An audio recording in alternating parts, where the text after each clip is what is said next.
오늘 우리에게 주신 하나님 말씀 사도행전 16장 16절에서 22절 말씀입니다.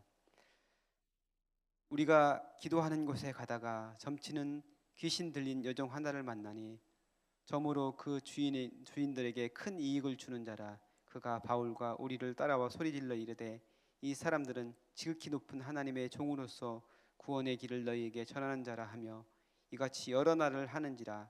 바울이 심히 기로하여 돌이켜 그 귀신에게 이르되 예수 그리스도의 이름으로 내가 네게 명하노니 그에게서 나오라 하니 귀신이 즉시 나오니라.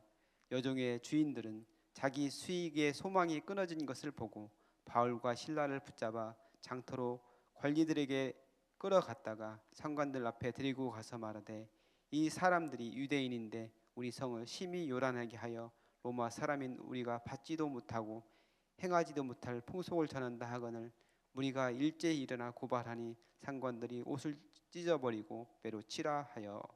아멘. 바울과 실라, 디모데와 누가는 하나님의 섭리에 따라 마게도니아 지역으로 선교 사역을 떠납니다. 힘들고 고된 일정이었지만 자기들에게 와서 복음을 전해달라는 환상을 통해서 하나님의 분명한 뜻을 발견한 바울 일행은 확신 가운데 그곳에 갈 수 있었습니다. 그들은 마게도니아의 첫 성 빌립보에 도착해서 복음을 전합니다. 거기서 만난 루디아라는 여인은 자주색 옷감을 파는 일을 하는 사람이었습니다. 바울이 전하는 말씀에 크게 은혜를 받아 그녀와 온 집안이 세례를 받았습니다. 경제적으로 넉넉한 환경에 있던 그녀는 강권하여 바울 일행을 자신의 집에 머물도록 합니다. 이 모든 것들이 하나님의 섭리와 계획 가운데 있었음을 확인할 수 있었습니다. 루디아는 바울의 사역에 있어 너무나 귀한 역할을 감당한 사람입니다. 그녀의 집에 머물며 필요한 것들을 공급받았고 빌립보에서의 사역을 잘 감당할 수 있었습니다. 바울 일행은 빌립보에서 계속해서 복음을 전하고 있었습니다.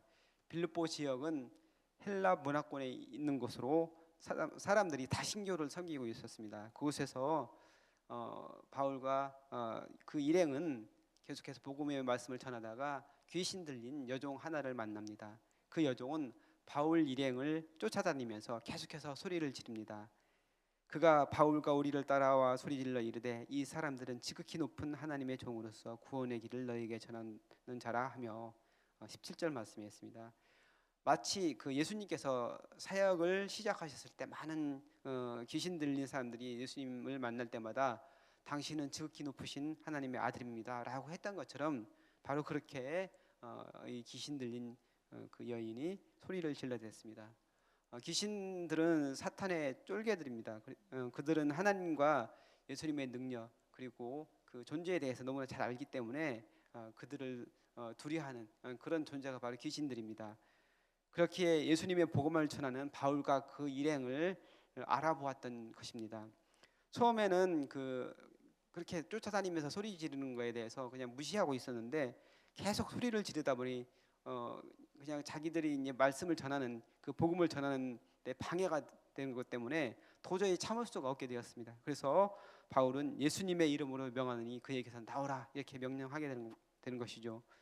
예수님의 이름은 능력이 있어서 귀신은 그 즉시 나오게 됩니다.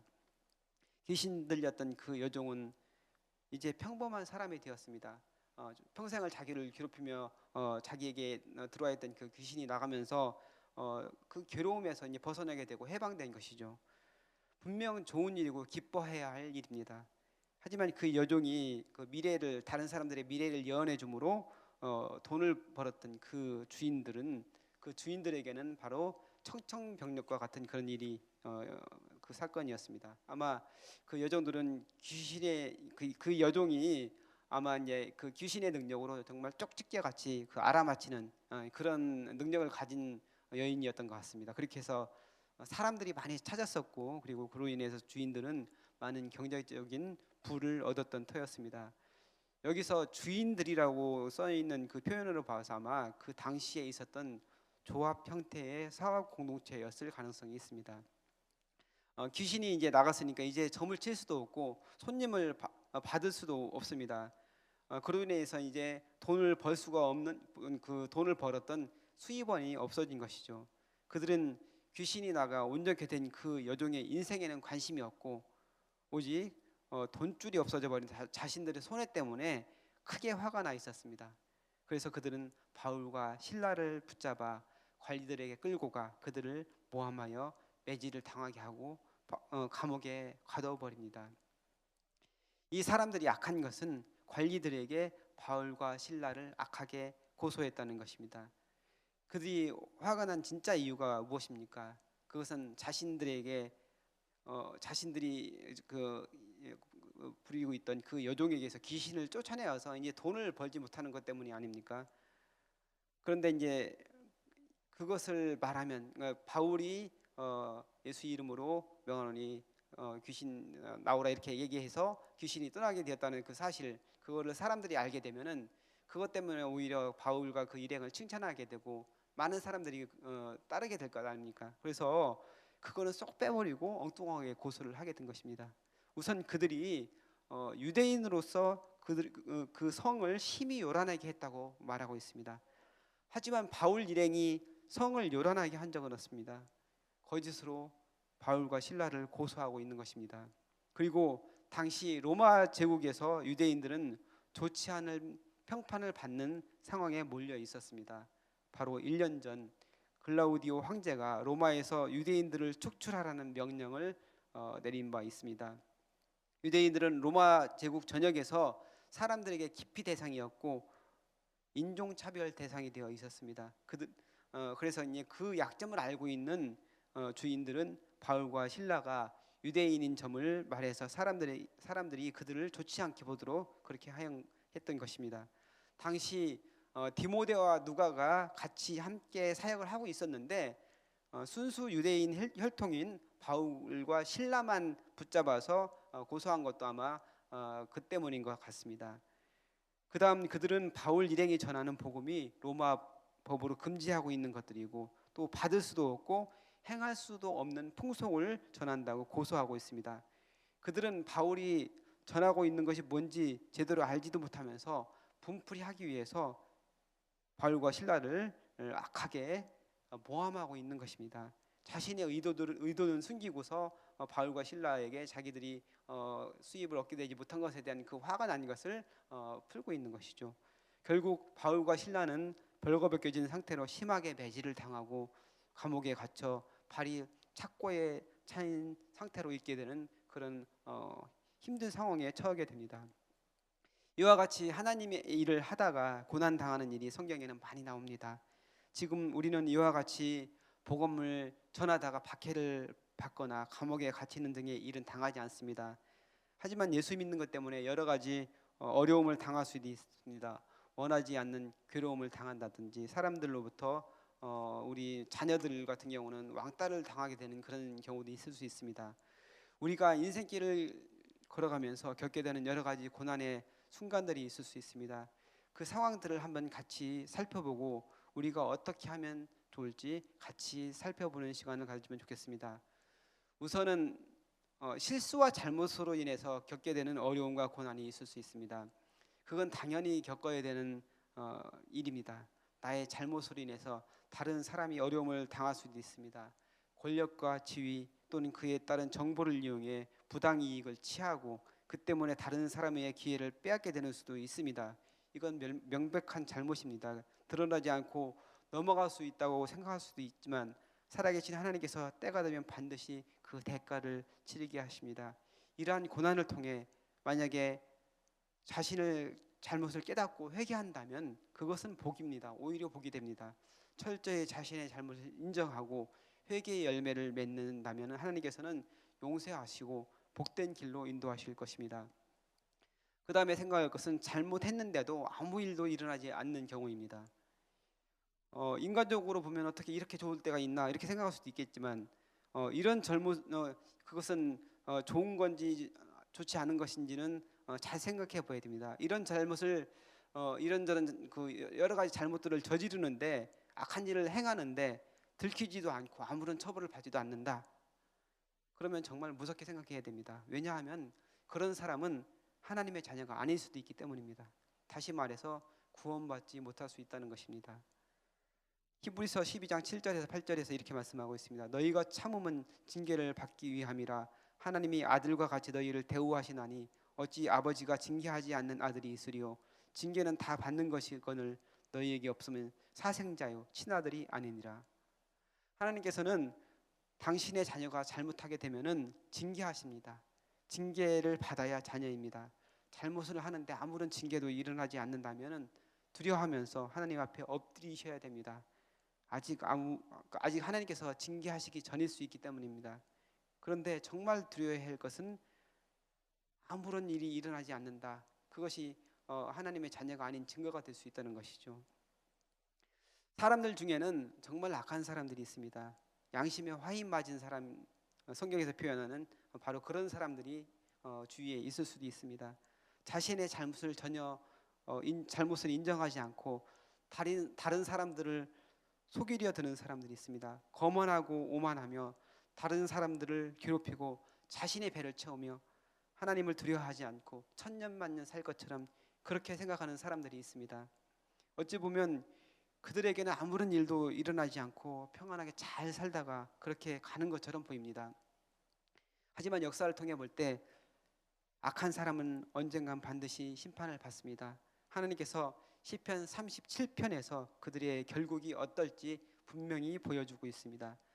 악을 행하는 자들 때문에 불평하지 말며 불의를 행하는 자들을 시기하지 말지어다. 그들은 풀과 같이 속히 배임을 당할 것이며 푸른 채소같이 쇠전할 것이미로다. 시편 37편 1절 2절에 말씀하고 있습니다. 그 풀이 여름에 자라는 그 풀이 아무리 잘 자라고 아무리 키가 큰다 하더라도 밑둥을 잘라버리면 하루아침에 시들어버리고 아무것도 아닌 게 됩니다. 악인의 존재들이 바로 그렇게 된다고 말씀하고 있습니다. 지금은 당장은 잘 되는 것 같지만 언젠가는 하나님께서 치시면 그들은 심판의 그 칼날 안에 있다는 것입니다. 그리고 우리가 마지막으로 생각해 볼 건 오늘 바울과 실라가 당한 것처럼 선을 행하다가 고난을 당하는 그런 경우입니다. 예수님께서는 의를 위하여 박해를 받는 자가 복이 있다고 하셨습니다. 하나님의 일을 하다가 어려움을 당하고 고난을 당하고 여러 가지로 고통스러운 상황에 처하게 된다면 기뻐해야 한다고 말씀하십니다. 의를 위하여 박해를 받은 자는 복이 있나니 천국이 그들의 것임이라. 나로 말미암아 너희를 욕하고 박해하고 거짓으로 너희를 거슬러 모든 악한 말을 할 때에는 너희에게 복이 있나니 기뻐하고 즐거워하라. 하늘에서 너희의 상이 큼이라. 너희 전에 있던 선지자들도 이같이 박해하였느니라. 마태복음 5장 10절에서 12절에 이렇게 말씀을 하고 있습니다. 예수님께서는 우리가 하나님의 일을 하면서 당하게 되는 고난 때문에 우리를 천국에 들어갈 수 있도록 확실히 보장을 해주신다고 말씀하고 계십니다. 또한 보잘것없는 우리지만 우리가 겪는 고난 때문에 선지자들과 같이 우리를 인정해 주신다고 말씀하셨습니다. 신앙생활을 하다 보면 나의 의지와 상관없이 억울한 일을 당하기도 하고 애매한 고난을 당하기도 합니다. 악한 사탄이 우리를 넘어뜨리고 쓰러뜨리게 하기 때문입니다. 조그만 고난에도 실망하고 낙심하여 신앙이 흔들린다면 가장 기뻐할 존재는 바로 사탄입니다. 잠시 겪는 고난은 장차 우리가 받게 될 그 영광에 비하면 너무나 작은 것이라는 사실을 늘 기억해야 합니다. 비록 우리가 살아가는 현실이 힘들고 어려울 수 있지만 그럼에도 불구하고 희망할 수 있는 것은 성령께서 우리와 함께 하시고 이길 수 있는 힘과 능력을 주신다는 것입니다. 승리를 주실 그 주님을 온전히 바라보고 의지하며 주님과 함께 기뻐하며 살아가는 저와 여러분 되시기를 간절히 바랍니다. 다 같이 기도하겠습니다. 거룩하신 하나님, 우리가 인생길을 걸어갈 때 때로는 힘들고 어렵고 고난당하는 경우가 있습니다. 그때 주님께서 우리와 함께 하시며 힘주시고 은혜 주신다는 사실을 기억하게 하옵소서. 하나님의 자녀로서 영원한 나라에 이르기까지 지켜주시고 인도해 주시는 주님을 온전히 신뢰하게 하옵소서. 감사드리며 사랑 많으신 예수님의 이름으로 기도합니다. 아멘. 이 시간 다음과 같은 기도의 제목으로 기도드리겠습니다. 지금 들은 말씀이 내 삶으로 이어지게 하옵소서. 매일의 말씀 묵상과 기도로 거룩함을 힘쓰는 말씀상 공동체가 되게 하옵소서. 코로나19로 고통받는 환우와 방역 당국과 보건 의료진에게 힘을 주시고 코로나19의 종식을 속히 허락하옵소서. 송구영신 예배를 통해 한 해 동안 받은 은혜 감사하게 하시고 새해 주실 은혜를 기대하며 예배하게 하옵소서. 2022년 정월 말씀 사경회가 있는데 1월달 매주 수요일 저녁 수요 예배 때 있습니다. 큰 은혜를 주옵소서. 육체적인 질병과 삶의 어려움을 겪는 성도들에게 치료와 회복의 은혜를 부어 주옵소서. 공동 기도문의 기도 제목과 각자 가지고 나오신 기도 제목을 따라 기도하시다가 자유롭게 들어가시기 바랍니다. 기도하겠습니다.